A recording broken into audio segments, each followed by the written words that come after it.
I'm gonna make you so happy. Beetlejuice 2 could be either good or bad. I really think it's a 50-50 roll of the dice on this one. I am a fan of the original movie. I do think it represents a time of creativity that was just unparalleled. Tim Burton was unlike anything out there. He really was breaking down boundaries. He went on to do Batman, of course.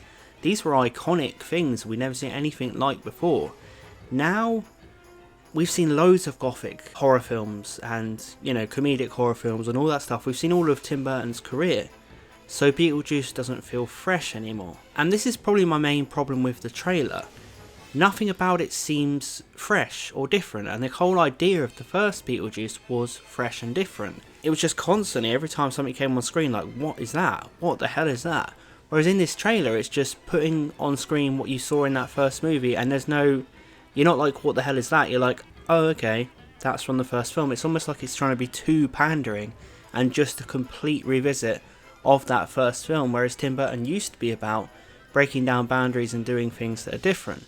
But of course, Tim Burton, if he did Beetlejuice 2 and it was completely different, maybe I'd be happy, but a lot of fans wouldn't. So these legacy sequels are stuck. They have to do as much as possible going back to that original film, and then it just comes across as pointless anyway, because it's just supposed to be going back to that original film and doing it again and showing everything again in exactly the same way. You bunch of losers! I mean, this is going to sound terrible, but I really actually like the idea that was floating around originally for the Beetlejuice sequel of Beetlejuice Goes Hawaiian. I know everyone's like, oh, it's absolutely ridiculous, oh, it could never work, da da da da. The thing about that first Beetlejuice movie was, it was insane, it was crazy, it was over the top, and it was doing wild and stupid things. I feel like putting that in a different, completely off-kilter setting would have been really interesting. I don't know, like, I want to see Beetlejuice in different settings, and this one kind of seems to be missing that opportunity. It's just going back to that original house, that original set, not really taking any risks when the whole thing about the first film was taking risks.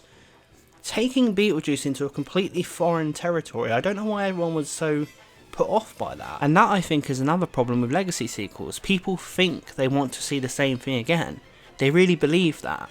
And then when it comes out, it's never as good, and they come out and going, that was okay, I guess. Like they really think they want to see Beetlejuice the same again. When I think what they actually want is they want those characters back, but they want something different with those characters. That's what I'm learning slowly that I want from legacy sequels. I want those characters again, those themes, those ideas, but put into something completely different, a new setting, a new territory. It almost feels like whenever you see a trailer such as Beetlejuice, they're fighting against time. It really does feel like they're fighting against the fact that time has passed. They're struggling with the fact time has passed. There just seems to be this weird atmosphere throughout of wishing that they could still do this and have it be fresh. Instead, they're just fighting with the fact that no one really cares about this stuff anymore. And this is the problem, we're creatively bankrupt in Hollywood right now. Nothing new is coming out that is like Beetlejuice. Like, I know that there's good films, there's great films, but really the stuff that's still making bank is going back to the well. I think you can do it more with other franchises, such as Scream, for example, because it's always a different killer. You can mess about with the format. With these ones though, those beloved 80s movies, you can't really do much with the format, and you just end up doing a rehash. Come on, you gotta work with me here. I'm just trying to cut a deal. What do you want me to do? I think the performances are all going to be great. I feel like it could be just a fun rehash. It might be a rehash that's just fun. It's great to see Jenna Ortega in there. I think she's a bright young star. I think she really fits with Tim Burton. She's probably one of the only actors on earth that fits with Tim Burton at the moment, who you could imagine that if she was around at the time would have been in something like this. Winona Ryder doesn't seem to have missed a step. Michael Keaton does seem to have missed a step. There is something off about his portrayal of Beetlejuice. I feel like it's slower. I feel like it's more measured. I feel like it's going to be more considered. Because what we can't forget is in that first Beetlejuice film, Beetlejuice quite literally was a pervert. He was. That was literally his character. I'd go as far as to say that was his whole character.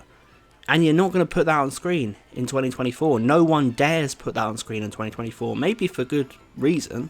But then why are you doing it? Because that's not Beetlejuice. Another thing about Beetlejuice, the original film, is it was pushing boundaries of what we could see. Like, Michael Keaton was doing controversial things on screen that were so edgy and so odd, and you didn't feel like you should be laughing. It was such a messed up thing. Whereas here it just feels like he's going to be messing about. But the thing is, that takes the edge away. But do we want to see a 70-year-old Michael Keaton tormenting women on screen? Like, I don't necessarily want to see that.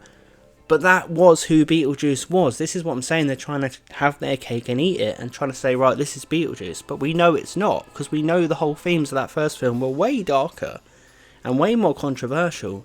And the things that Beetlejuice did were way out of the box compared to what he's going to be doing in this film. So it seems like to me Beetlejuice 2 will just be a case of having fun with the format of Beetlejuice. But is that good enough to make a film? I do respect how Tim Burton has really recreated the style of that first film. It looks exactly like that. But again, it feels out of place because it's 2024.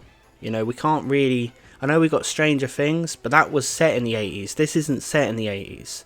So making it look like the 80s and making it like nothing's changed kind of makes no sense. There's going to be a good and bad about it. It's going to stand out from what's at cinemas nowadays, but it's also going to feel dated. I do feel like this trailer does feel dated. I like how there is some practical effects in there. I respect that. I like how a lot of the sets of the first film really are created, a lot of the characters that really are created, but I was expecting to see something different, some new Tim Burton monsters, not just bringing back the monsters from the first Beetlejuice. It didn't have to be this rehashing. With legacy sequels, it's so easy to piss off the fans that you can just lean into them so much that you don't even make a creative film yourself. He likes it. That's just my quick take on the Beetlejuice trailer and legacy sequels in general, and please consider subscribing if you enjoyed. And let's be optimistic. Beetlejuice might just be a fun time, but it does highlight a problem with Hollywood. We are just in rehash mode.